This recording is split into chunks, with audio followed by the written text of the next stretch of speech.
নমস্কার, আপনারা দেখছেন আরোহী নিউজ বাংলা। আপনাদের সঙ্গে রয়েছে আমি সঞ্জিনী। বিহারে নির্বাচন কমিশনের পরিচালিত এসআইআর প্রক্রিয়াকে ঘিরে দেশের রাজনৈতিক এবং সাধারণ মানুষের তুমুল বিতর্ক সৃষ্টি হয়েছে। ভোটার তালিকা সংশোধনের এই প্রয়াসে বাদ পড়েছে লক্ষ লক্ষ ভোটার, যার মধ্যে বড় অংশ মুসলিম সম্প্রদায়ের বলে অভিযোগ উঠছে। বিষয়টা শুধু প্রশাসনিক ত্রুটি নয়, বরং গণতান্ত্রিক অধিকার হরণ ও ধর্মভিত্তিক পক্ষপাতিত্বের অভিযোগের রূপ নিচ্ছে। এই পরিস্থিতিতে বিষয়টা সুপ্রিম কোর্ট পর্যন্ত গড়িয়েছে।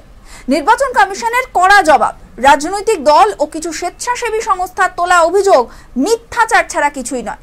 এই ঘটনা প্রবাহ আমাদের গণতন্ত্রের নির্বাচন এবং ভোটার তালিকায় নিরপেক্ষতা নিয়ে গভীর প্রশ্ন তুলছে।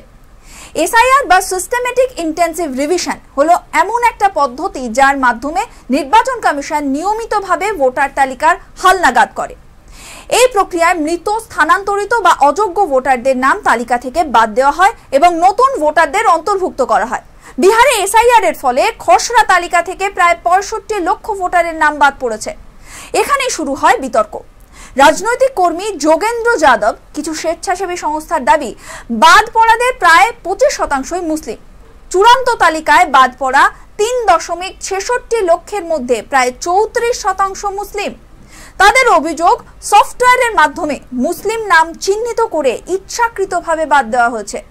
এর ফলে প্রশ্ন উঠছে, এটা কি নিছক এক প্রশাসনিক প্রক্রিয়া, নাকি এর পেছনে রয়েছে কোনো উদ্দেশ্য প্রণোদিত রাজনৈতিক পরিকল্পনা?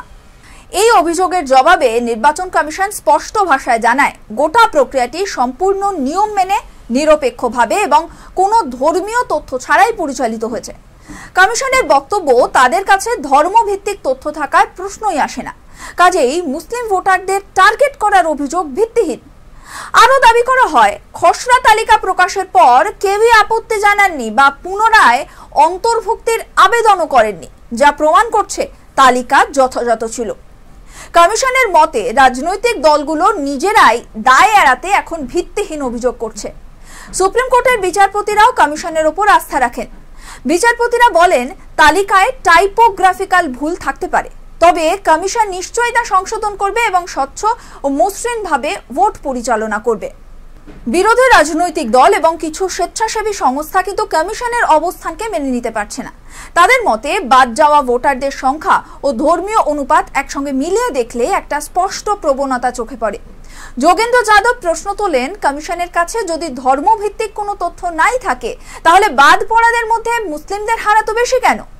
তাদের আরো অভিযোগ, বাদ পড়া অনেক মানুষই জানতেই পারেননি যে তারা তালিকায় নেই। প্রচার, তথ্য প্রাপ্তি এবং পুনঃ আবেদন এর যে সুযোগ এতটাই সীমিত ছিল যে সাধারণ মানুষ কার্যত বঞ্চিত হচ্ছেন। এনজিওদের মতে, কমিশনের কাজ শুধু তালিকা তৈরি নয়, বরং সঠিকভাবে মানুষের কাছে তথ্য পৌঁছে দেওয়াও তাদের দায়িত্বের মধ্যে ছিল। সেই জায়গায় ব্যর্থতা ঘটেছে বলে আজ এত বড় সংকট। এই পুরো বিতর্ক আমাদের মনে করিয়ে দেয়, একটা নির্ভুল ভোটার তালিকা শুধুমাত্র প্রশাসনিক কাজ নয়, এটা একটা দেশের গণতান্ত্রিক ভিত্তির অংশ।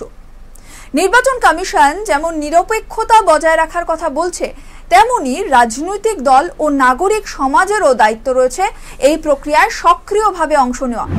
ভুল থাকলে সংশোধনের জন্য আবেদন করতে হবে, আবার প্রক্রিয়ার স্বচ্ছতা নিয়েও চাপ তৈরি করতে হবে। একদিকে কমিশনের উপর আস্থা রাখা জরুরি, অপরদিকে সব অংশের সম্মিলিত দায়িত্বে নিশ্চিত হবে কেউ যেন ভোটাধিকার থেকে বঞ্চিত না হয়। কারণ গণতন্ত্র তখনই সার্থক যখন তার প্রতিটা নাগরিককে সে সমানভাবে মূল্য দেয়।